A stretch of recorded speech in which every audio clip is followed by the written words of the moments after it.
Hello everybody, this is Dr. Medicine RX, and in today's video I'll be discussing about ANCA-mediated vasculitis. I have made this into a three-part series, and in today's part we'll be discussing about Wegener's granulomatosis.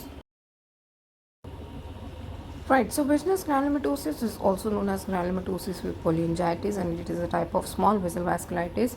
It affects both arteries and veins, and it presents as a necrotizing granulomatous vasculitis. So it has a bimodal distribution. It is seen both in children and in adults. In children, the mean age is about like 14, 15 or 16 years, whereas in adults it is more in the late 50s, like in between the 50 to 60 years age range. And the distribution, it is commonly seen both in males and females. There is no gender predominance here, and it usually follows a upper respiratory tract infection, which is a very important history that should be pointed out, and it is sort of a characteristic for Wegener's granulomatosis.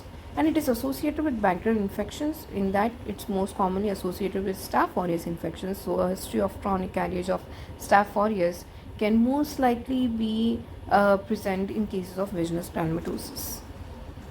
So coming to clinical features, we have this characteristic triad of respiratory tract, skin and renal involvement. So the respiratory tract involvement can be both upper and lower respiratory tract.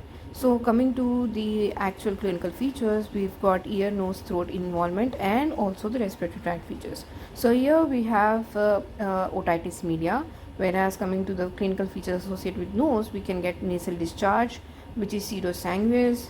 Then we've got nasal obstruction, which can cause epistaxis, and then which can further cause to saddle nose deformity. Next, coming to the manifestations of oral cavity and throat, we've got ulcerative stomatitis and subglottic stenosis, which causes stridor, and there can be also a paranasal sinus involvement, and involvement of lower respiratory tract can also produce hemoptysis. Here we have to remember that the characteristic features which I have highlighted here in red, that epistaxis, saddle nose deformity are most important, and also hemoptysis.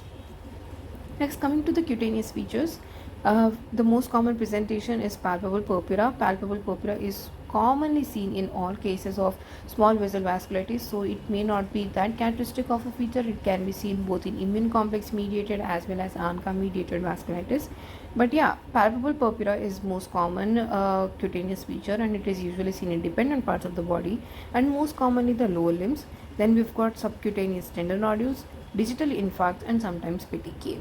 Coming to the renal manifestations, glomerulonephritis. So wherever renal involvement is present, we can expect glomerulonephritis.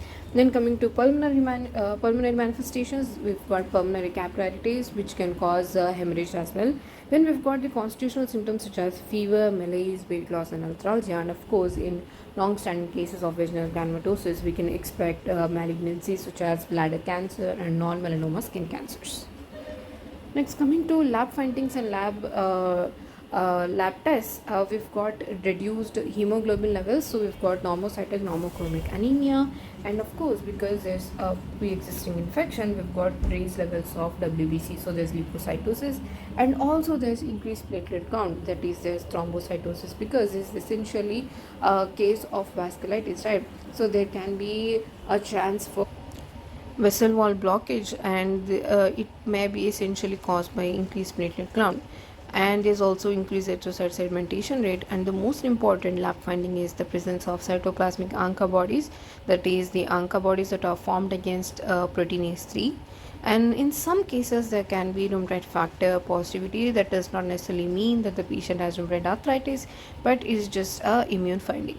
Then coming to biopsy, which is the most important gold standard of diagnosis, we've got leukocytoclastic vasculitis, and of course there's granulomatous change. We've learned that it's a form of necrotizing granulomatous vasculitis. So granulomatous change, which includes the presence of lymphocytes, epithelioid cells, giant cells, and sometimes PMN leukocytes as well, that are present in and around the vessel walls, and also there's thrombosis of the vessels. Next, coming to management, we've got first line of management, then we've got second line of management, we've got third line of management. First line of management is something the treatment of choice, we can say. So we start with methotrexate and prednisolone. Methotrexate at the dosage of 15 to 25 mg per week, and prednisolone the dosage of 1 mg per kg per day. So if there's a systemic involvement, we have to go for higher ranges of drugs such as cyclophosphamide. Cyclophosphamide we can give either oral, and if it is not tolerable, we can go for IV pulse therapy. Or if the dosage, if we need to reduce the frequency of the dosage, then we also can go for IV pulse therapy.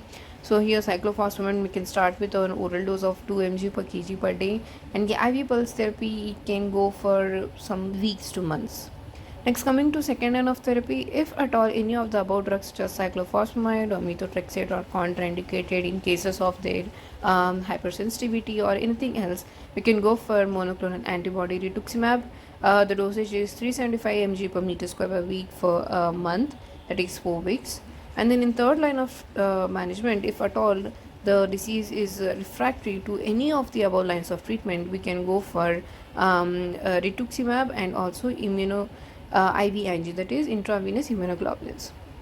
Next, if at all we achieve remission, then we have to maintain that in order to avoid any other bouts of disease. So in that case, we maintain with azathioprine, methotrexate, and mycophenolate mofetil. So this was about Wegener's granulomatosis. I made sure to highlight only the most important points, because if we go elaborately into the details, there's a chance of not being able to retain the most important information. So I hope that I've done justice to this topic, and for more such tips content, do subscribe to Dr. Medicine RX. Bye bye.